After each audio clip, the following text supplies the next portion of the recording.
ओम नमः शिवाय। नमस्ते। 21 तारीख को सूर्य ग्रहण था और इसमें पूरे विश्व में सभी लोग किसी न किसी वजह से परेशान हैं। ऐसा लग रहा है जैसे चाइना और इंडिया में बहुत भयंकर कुछ वॉर होने जा रहा है बॉर्डर पे। तो क्या वास्तव में ये सारी चीजें घटनाएं इसी तरीके से घटेंगी या इनका जो फाइनल रिजल्ट आएगा वो इससे कुछ अलग हट के होगा? उसी के बारे में मैं आपको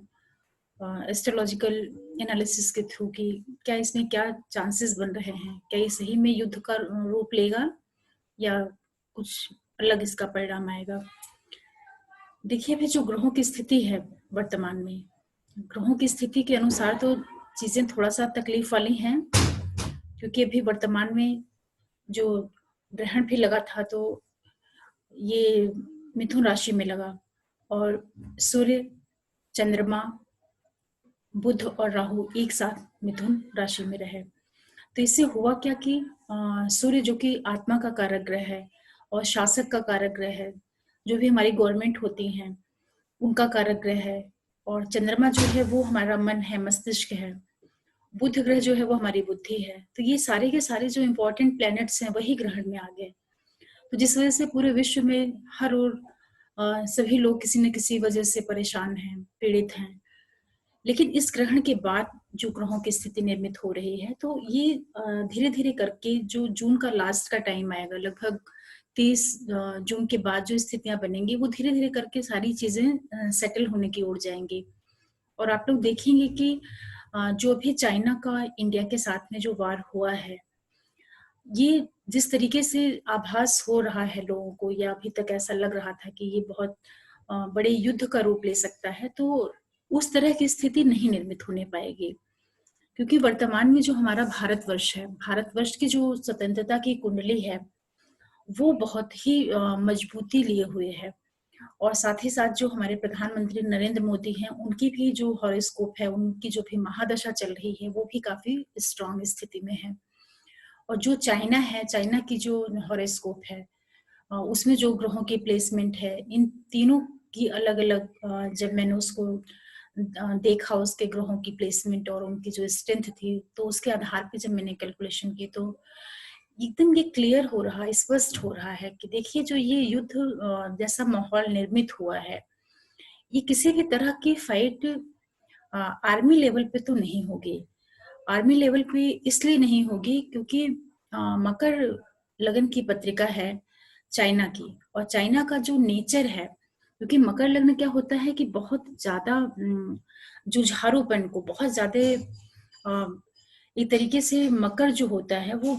व्यक्ति के बहुत ज्यादा डेडिकेशन और किसी भी चीज के प्रति बहुत निष्ठा, बहुत अधिक, वो बिल्कुल जी जान लगा के कोई काम करना अपने लक्ष्य के लिए, तो ये उसकी लगन है। तो लग्न जो है उसके वो तो इसकी ओर इंगित कर रही है कि वो बहुत ही महत्वाकांक्षी देश है, और इतना ज्यादा वो महत्वाकांक्षी है कि अपनी इच्छाओं की पूर्ति के लिए वो किसी भी स्तर तक जाकर के कुछ भी षड्यंत्र कर सकता है। क्योंकि उसके जो सेकंड स्थान है उसका, वहां पे 11वीं राशि शनि की ही पड़ रही है, और लग्न और शनि दोनों का जो लॉर्ड है वो जाकर के अष्टम स्थान में बैठा हुआ है। तो कुल मिलाकर के जो इसकी स्थिति है वो उसके भीतर एक तरह की कुटिलता तो है, इसमें कोई संशय नहीं है। और साथ ही साथ जो उसकी मकर लगन की पत्रिका है, तो उसकी ठीक सप्तम स्थान में मंगल बैठा हुआ है। और वो मंगल चूंकि वो मंगल लग्न से 7वां है और वहां पे कर्क राशि पड़ती है, तो मंगल की जो ये स्थिति होती है वो व्यक्ति के मन को बताती है कि ऐसा व्यक्ति इतना अधिक चालाक और कुटिल होता है कि वो अपने उद्देश्य की प्राप्ति के लिए कुछ भी कर सकता है। तो चाइना जो भी स्टेप उठा रहा है वॉर के लिए, या जिस भी तरीके से इंटरनेशनल लेवल पर जो भी उसके अंदर मंशा है, जो भी उसने, जो कुछ उसने किया, जो उसने जैसे जिस तरीके से कोरोना को भी आप ले लीजिए, तो सारी चीजों को ये कह सकते हैं कि चाइना का एम हमेशा यही रहता है कि वो अपने आप को किसी भी तरीके से करके आगे वो ले जाना चाहता है, और उस आगे ले जाने के लिए वो कोई भी रास्ता अपना लेता है, शाम दाम दंड भेद कुछ भी करके वो अपने कंट्री को हमेशा वो प्रोग्रेस की ओर रखना चाहता है। इन सब के बावजूद भी जो हमारा भारत देश है, भारत देश में क्या है कि इसकी वृषभ लगन पड़ती है और लग्न में अभी वर्तमान में जैसे आज 23 तारीख है, तो अभी तो यहाँ पे शुक्र हैं और ये 24 को निकल करके जाएंगे मिथुन राशि में। और ये 27 सितंबर 2020 को जब राहु द्वितीय स्थान से निकल करके भारत के लग्न में आएगा, कहने का तात्पर्य ये है कि 27 सितंबर 2020 को जब राहु भारत के लग्न में आ जाएगा, तो वो स्थिति भारत के लिए थोड़ा प्रॉब्लम वाली चीजें वो जरूर लेके आएंगी। लेकिन वृषभ राशि में लग्न का जो राहु आता है, ये देश को कूटनीति के स्तर पे बहुत ज्यादा मजबूती दिलाता है, क्योंकि राहु जो है वो जब लग्न में आ गया, गोचर में लगन में आ गया भारतवर्ष के, तो वो भारतवर्ष का जो कार्य करने का तरीका है वो कूटनीतिक स्तर पे इतना ज्यादा प्रभावशाली होगा। जो यहाँ का शासक वर्ग है, वो सारी चीजों को विश्व स्तर पर इस तरीके से प्रेजेंट करेगा कि जितने भी बड़े देश हैं पूरे विश्व के, वो सारे के सारे भारत की और भारत के पक्ष में आना शुरू हो जाएंगे। क्योंकि जब राहु आएगा तो वो बहुत जो कूटनीति है उसको बहुत ज्यादा मजबूती देगा। परेशानियां तो वो जरूर अभी वर्तमान में दिख रही हैं भारत के लिए कि अगर ये युद्ध जैसी स्थिति निर्मित होती है, तो युद्ध में तो किसी का भी फायदा नहीं होता है, कोई भी देश हो, फाइनली सभी का नुकसान ही होता है आर्थिक रूप से। लेकिन ये भी साथ में तय है कि अब ये जो युद्ध होगा, ये सामरिक स्तर पर नहीं होगा। सामरिक स्तर पे इस युद्ध के जो चांसेस रहेंगे वो बहुत कम, नहीं के बराबर रहेंगे। छिटपुट घटनाएं भले बॉर्डर पे हो जाएं, लेकिन जो मेन फोकस रहेगा अब वो इकोनॉमी को लेकर के होगा कि किस तरीके से देश जो है, स्पेशली जैसे चाइना है, तो उसका ये टारगेट रहेगा कि जो वर्ल्ड के दूसरे देश हैं, जो दूसरी कंट्रीज हैं, उनकी इकोनॉमी को किस तरीके से डाउन किया जाए और अपनी इकोनॉमी को किस तरीके से स्ट्रांग बनाया जाए। तो जो लड़ाई करने का तरीका होगा वो इकोनॉमिक आधार पे होगा, न कि वो सामरिक स्तर पे होगा। और इस समय जो सबसे बड़ी चीजें निकल के आ रही हैं ग्रहों के स्तर पे, वो ये है कि जो हमारा भी पिछला समय बीता है, उस समय से चीजें धीरे धीरे करके सेटलमेंट की ओर जाएंगे। सेटलमेंट की ओर इन द सेंस कि जैसे जो भी हमारा चाहे वो ये बीमारी कोरोना की वजह से हो या और भी दूसरे दूसरे इश्यूज हों, सारी चीजें धीरे धीरे करके सेटलमेंट की ओर ही जाएंगी, अभी बिगड़ने की ओर नहीं जाएंगी। जितना इसको बिगड़ना था, जितनी चीजों को एक नेगेटिव इफेक्ट आना था, वो सारी चीजें आ चुकी हैं। अब इस सूर्य ग्रहण के बाद आप देखिएगा, विशेष रूप से आप 30 जून 2020 के बाद जो ग्रह बनेंगे, वो सभी की लाइफ में और विशेष रूप से सभी देशों के लिए भी उनका जो अब वो चीजों को शेप देने की ओर जाएंगे। शेप देने का मतलब ये है कि आप अभी छोटे स्तर पे, मतलब 5 महीने, 6 महीने, 7 महीने, इस तरीके के टाइम पीरियड को लेकर के आप अपने काम की प्लानिंग करिए। बहुत अभी दूर तक का, बहुत लॉन्ग टर्म को लेकर के कोई अभी प्लानिंग करने की जरूरत नहीं है। अपना पूरा फोकस अभी हो कि हम 4-5 महीनों में अपने काम को किस तरीके से स्टेब्लिश कर सकते हैं। तो जो चाइना और इंडिया में वार की स्थिति बनी हुई है, ये स्थिति केवल एक तरीके से आप इसको कह सकते हैं कि ये दिख जरूर रही है, लेकिन ये फाइनली युद्ध में परिवर्तित नहीं होने पाएगी। और जितने भी देश हैं पूरे विश्व के, वो धीरे धीरे करके चाइना के इस मानसिकता को भी समझ जाएंगे कि चाइना का पर्पस जो है भारत को लेकर के, वो सिर्फ इसलिए है कि इसकी इकोनॉमी को डिस्ट्रॉय करने के लिए। और किस तरीके से चाइना ने पूरे वर्ल्ड को अपने कंट्रोल में लेने की कोशिश की है इस कोरोना के थ्रू, वो सारी चीजें जैसे ही लोगों को पता चलेंगी दूसरी कंट्रीज को, तो उन लोगों का जो सपोर्ट है वो इंडिया के लिए बहुत अधिक उभर के आएगा। बहुत मतलब सभी देश जो हैं वो भारत के लिए बहुत खुल करके भारत का समर्थन करना शुरू करेंगे। और ऐसी स्थिति में क्या होगा कि चाइना की जितनी भी चीजें हैं, चाइना की मोस्टली जो उसकी इकोनॉमी का बेस है वो क्योंकि चाइना का जो लग्न मकर है, तो उसके सामने कर्क राशि पड़ती है और वहां पे मंगल है, तो उसका जो पूरा जो इनकम का जरिया है, जो सोर्स है, जो उसका एस्टेब्लिशमेंट है, वो दूसरे देशों से बहुत ज्यादा जुड़ा हुआ है। इसलिए आप देखिए कि पूरे वर्ल्ड में चाइना का जो प्रोडक्ट होता है वो किसी न किसी लेवल पे हर जगह फैला है। पूरे मार्केट में, पूरे विश्व की मार्केट में चाइना का सामान रहता है किसी न किसी रूप में। तो ये सारी चीज़ों को जब पूरे विश्व के जो कंट्रीज़ हैं, जो वहाँ के लीडर्स हैं, उसको ये रियलाइज़ करेंगे और हर तरफ से चाइना के ऊपर एक प्रेशर आएगा। तो जब वो प्रेशर आएगा तो चाइना जो ये वार का एक छद्म तरीके से उसने एक बनाया हुआ है कि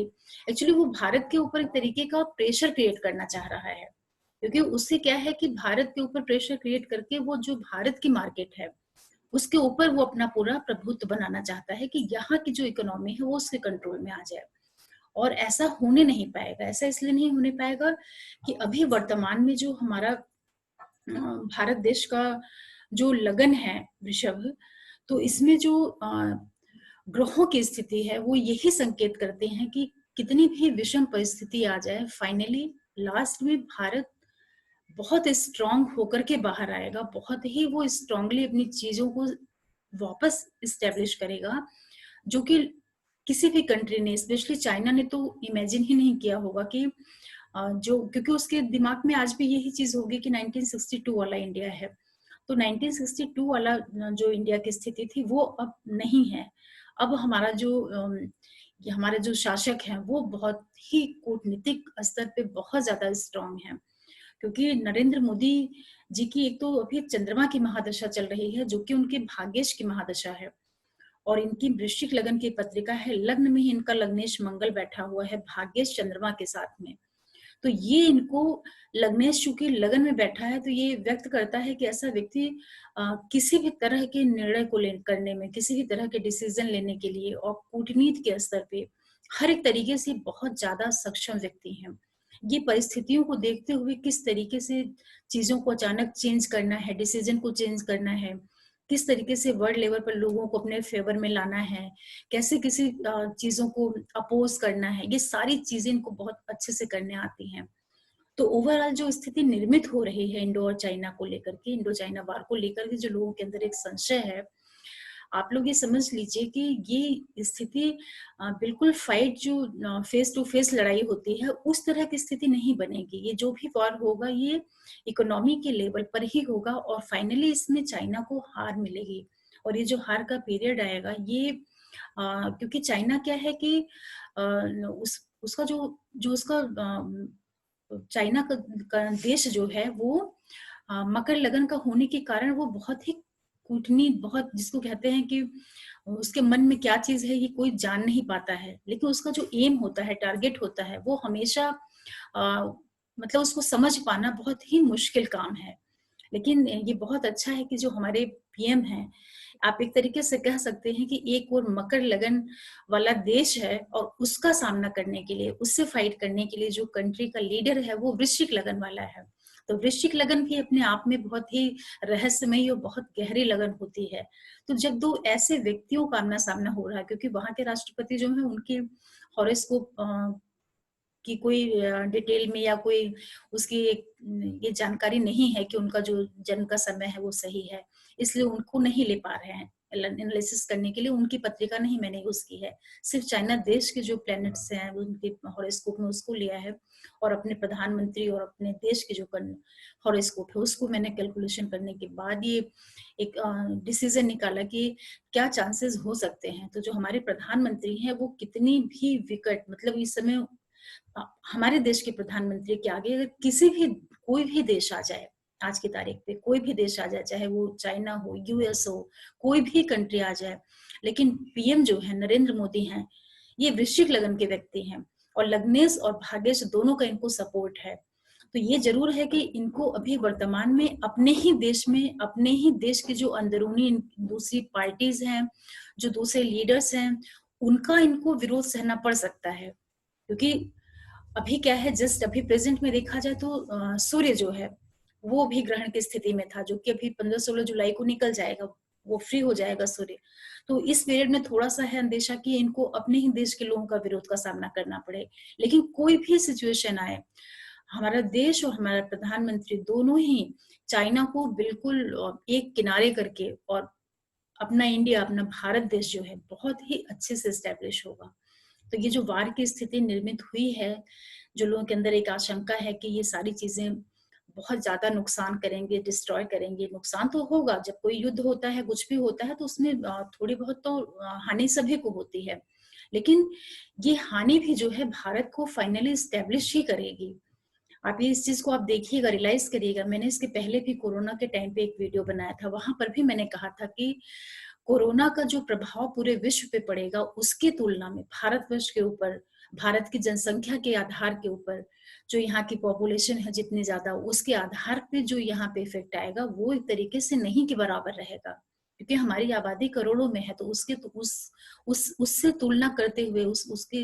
रेशियो में हमें यहाँ का जो डिजीज निकल रही है, जो भी प्रॉब्लम्स आई है, उसके अकॉर्डिंग उसको देखना है। तो जिस तरीके से हम अपनी पॉपुलेशन के आधार पे उसको कंट्रोल किए, ठीक उसी तरीके से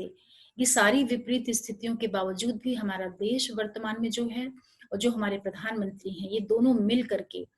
इंडो चाइना वार जो है इसको बहुत ही अच्छे से और बड़े कूटनीति के साथ इन चीजों को करते हुए और फाइनली अपने देश को बहुत अच्छी स्थिति में लाएंगे।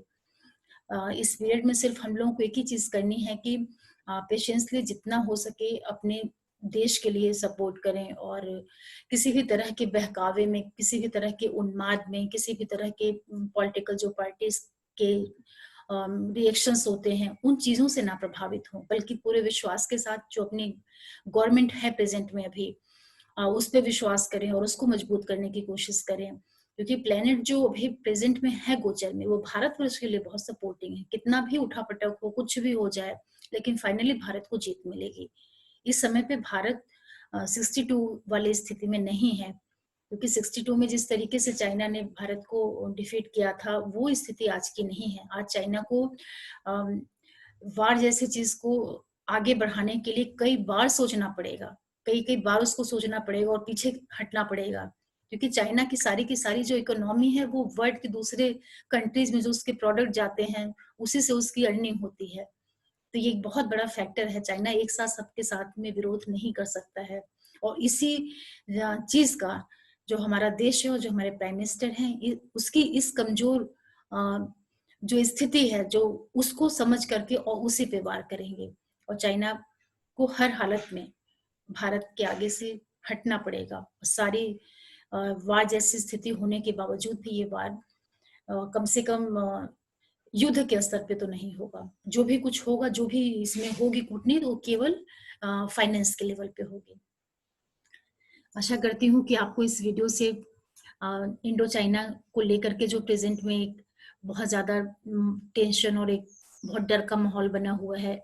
उससे आप उबरने की कोशिश करेंगे और अपना पूरा ध्यान, पूरा फोकस अपने वर्क के ऊपर लगाएंगे कि किस तरीके से जो अब कोरोना के बाद जो थोड़ा सा सब चीजें खुल रही हैं, तो अपनी पूरी एनर्जी, अपना पूरा टाइम किस तरीके से आप अपने काम में ले जाएं और वापस चीजों को आप रीगेन करें। अगले वीडियो में मैं फिर किसी करंट चीजों को लेकर के, जो जिसके लिए लोगों को बहुत ज्यादा इंटरेस्ट होता है, उस टॉपिक को मैं लेके आऊंगी। तब तक के लिए ओम नमः शिवाय, नमस्ते।